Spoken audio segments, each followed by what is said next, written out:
Hi guys! Welcome back to my YouTube channel and I'm Sarah Jane Semik and for today's video. So, sasagot tayo ulit ng ating mga subscribers. So, ang nagtanong is si Alam mo na. So, ang tanong niya, actually, hindi pala siya tanong. Ano to kasi, comment niya yan sa paano maging content creator. So, yung comment niya is, minsan kasi nakakapanghina talaga yung meron ka naman mga followers pero yung views mo halos 2% lang. Kaya minsan talaga panghihinaan ka, bababa yung self-esteem mo. So, ayan.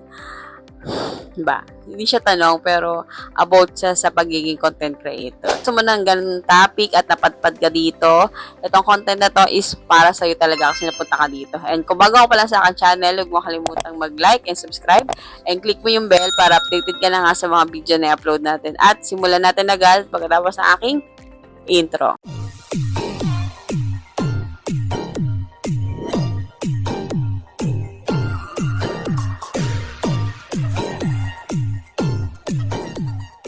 Topic natin ngayon is sa pagiging content creator. Ayan.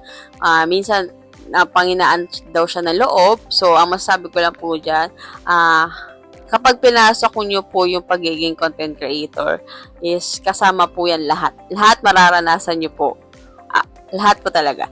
So, kung tumitingin po kayo sa views, nakakasimula mo pa lang, tapos titignan mo na yung views mo kung mababa ba o mataas. So, hindi naman po tayo katulad ng mga content creator na malalaki na yung kanilang channel.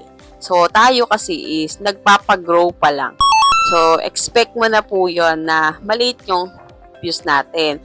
Pero po kasi, wag na wag po tayo magbe-base sa views. So, importante is masaya ka sa ginagawa mo.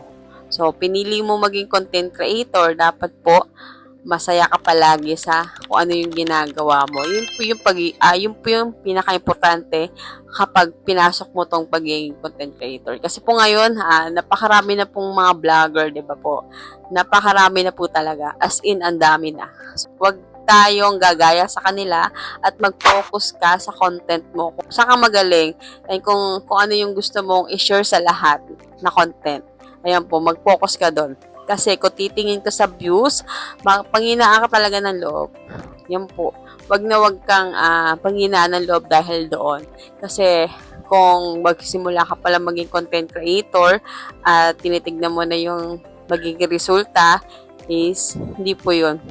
Wag na wag po. Dahil itong pagiging content creator dapat matyaga ka, masipag ka, ang patient mo po dito sa pagiging content creator kasi una-una pa lang, maghanap ka ng content, i-edit mo pa, di ba po? Doon pa lang sa process na yun is napakahirap na. Ikaw pa mag-setup lahat-lahat. Yung camera, yung background na kung saan ka, yung edit, yung content, yun po, doon pa lang po is napakahirap na.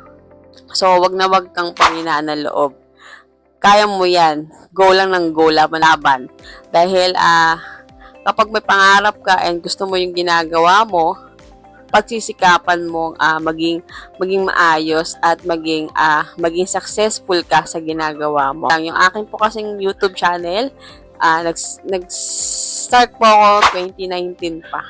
So, 2019, nag-isa ko hanggang ma-monetize ako ng 2020. So, ganun po kahaba yung process ko. Pinag-aralan ko po lahat. Unang-una sa aking pagsasalita kasi una ko talaga is hindi pa ako masyadong marunong magsalita. Sa ngayon po kasi, na-improve po yung skills ko sa pagiging content creator at sa pagsasalita. Kasi kung papanood nyo po yung aking mga content, noon pa is sa pag-edit, yan, hindi po masyadong maganda at yung quality po ng camera ko is hindi pa po maganda dahil nagsimula ako sa lahat.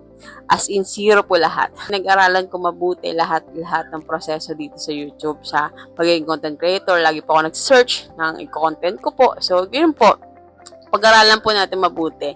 At trust the process. Yun po yung lagi ko sinasabi sa aking mga subscribers na trust the process. So, kung feeling mo bumababa yung self-esteem mo, so, ano lang yan, pagdaanan mo lang yan at laban ulit. Yan, bangon ulit. Yan. So, kung pangarap mo talaga maging content creator, laban lang. Dahil wala namang sisimula sa angat agad. So, mas maganda na pinaghihirapan natin onti-onti at umaangat tayo onti-onti hanggang sa marating natin yung successful na hinahanap natin. And that's all for today's video. And mag-comment ka sa baba kung nararamdaman mo rin yung ganong nararamdaman nung nag-comment. So, kung nagsisimula ka pa lang, yan. Mag-comment sa baba kung ano yung mga nararanasan mo sa pagiging content creator. Bago pa lang sa akin channel, huwag mo kalimutang mag-like and subscribe and click mo yung bell para updated ka na nga sa mga video na i-upload natin. At see you in next video. Bye!